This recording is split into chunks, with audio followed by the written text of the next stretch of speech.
phone number. Hello. We'll return your call.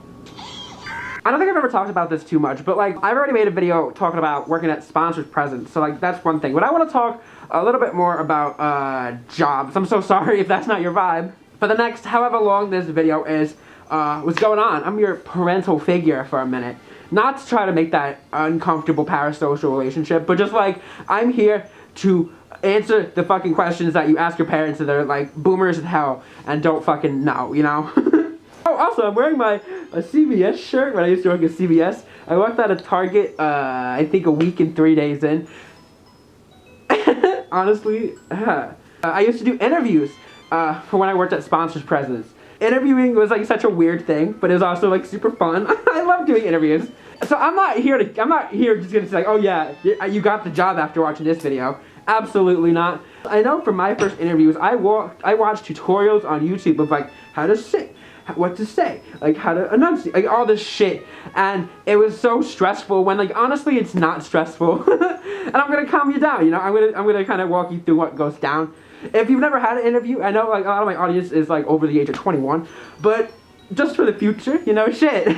Just to get right into it, the question that everyone fucking asks, you know, everyone is afraid of, but like, why do you want to work here? And like honestly, it's not as scary as you think. So a lot of people, when I worked at Sponsors Gifts, would be like, I want to work here because I'm obsessed with band music and that's what I want to sell. Like, you don't have to sell yourself to the company. Quite yet. Quite yet. You don't have to do that yet.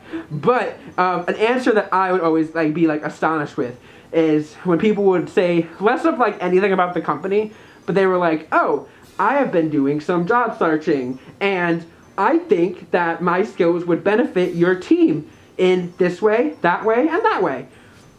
I mean, okay, yeah, sounds good. Like, oh my gosh, yeah, like I'm super organized, like I'm super, oh my gosh, I would consider myself a clean freak, but like I have to keep myself organized and clean and like make sure like everything looks good. Like, stuff like that, like yeah, go ahead. If it's not even, and even if it's not true, if you just need the job shit, just go ahead. Go ahead and say whatever, I don't, So when I was interviewing people, I will be honest with you, I was super unprofessional. I was super unprofessional. I would sit crisscross applesauce in the computer chair and just be like, alright, yeah, what's going on? How are you? Like, I wanted it to be so obvious that I wanted you to just be a normal human being. Like, because like, if we do go ahead and hire you, I want to make sure I'm not hiring some, like, dip. You know what I mean? Honestly, I could go on with questions and questions, but you know what you just have to do? Is just answer like you're correct. Just like, even if you're wrong, fuck, just put your whole trust into what you're saying. At least you're confident, you know? But people will try to explain to me like conversion, and it's be like totally left field, which is like, happens. But like, you know the word, you know? You threw the word at me and I'm like, alright, yeah, you kinda know what's up. Like, let's fuck around and fix that and let's go. Like, a thing with the retail that you're gonna have to learn about is, or most likely gonna have to learn about, is ADS and UPT. So you're gonna learn about average dollar sale, you gotta learn about units per transaction. So, with working at Sponsored Presents, and I used to work at a crystal shop, metaphysical shop kinda, basically, we would focus heavily on, you know, overall sales goal, but then also UPTs and ADSs. So units per transaction. So stores normally don't want you to ring up just like one item. You want to upsell bitches because you need to make money. You gotta make money. You gotta tell them, oh my god, hey, that's a cute shirt. That hat would look so cute with it. Whoa. Or oh my god, hey, that nose piercing looks bomb. I actually, surprise, surprise, have a belly ring that matches it perfectly. Let me show you real quick. Like, you gotta sell. You gotta get that UPT up, baby. You gotta get, usually it's like 3 or something. Average dollar sale real quick. So, for sponsors, and my crystal gig, the average dollar sale that we had to be over was 30. You had to be 30 and above. Working at a crystal shop, it was so fucking annoying, because they'd be like, I want this one celestite, and I'm like, girl, do you want like a bag, or like a dollar, like little sack you can carry, and you just want this little, and they're like, yep, like, I mean, totally okay, but like, girl, my numbers.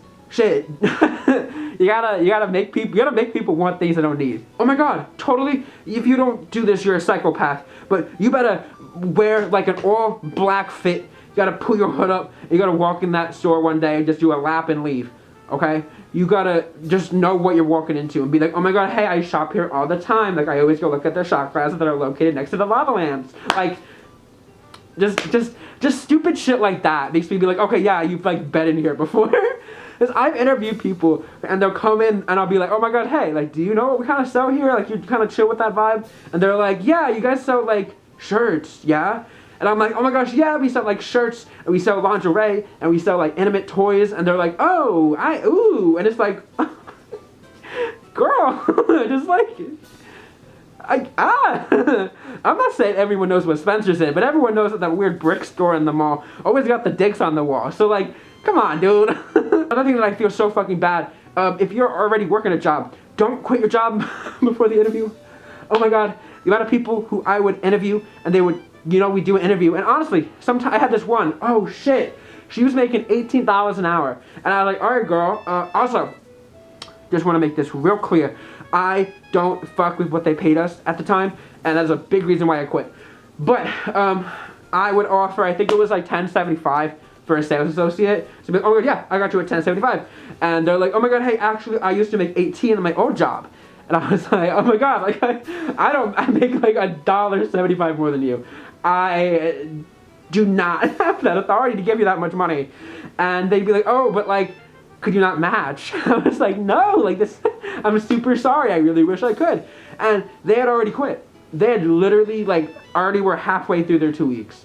Also, just back to me being your parent for 2 seconds, you got this, don't fucking sweat it. Don't you dare sit up all night and be concerned, because at the end of the day, they're bitches, they're trying to hire bitches, you know? And they're like, oh my god, please, can this one be like the bomb? And you're gonna be the fucking bomb, and you're gonna be the fucking bomb. And you might not get it every time, you know? Sometimes you're just not gonna get the gig, you're not gonna know why you think it's gonna go great, you can't let that fucking stop you, go ahead and get another fucking interview somewhere. You got it, I promise. I think that's all I want to talk about today. Thank you guys so much for watching. If you liked the video, please make sure you like, comment, and subscribe. Whew, I talked a lot in this video. Yeah, I really did quit Target after a week and 3 days. That was embarrassing. And then like not even a month later, they were like, we're giving everybody $15. And I was at like 12. I was like, Thank you guys for watching. I'll talk to you later. Goodbye.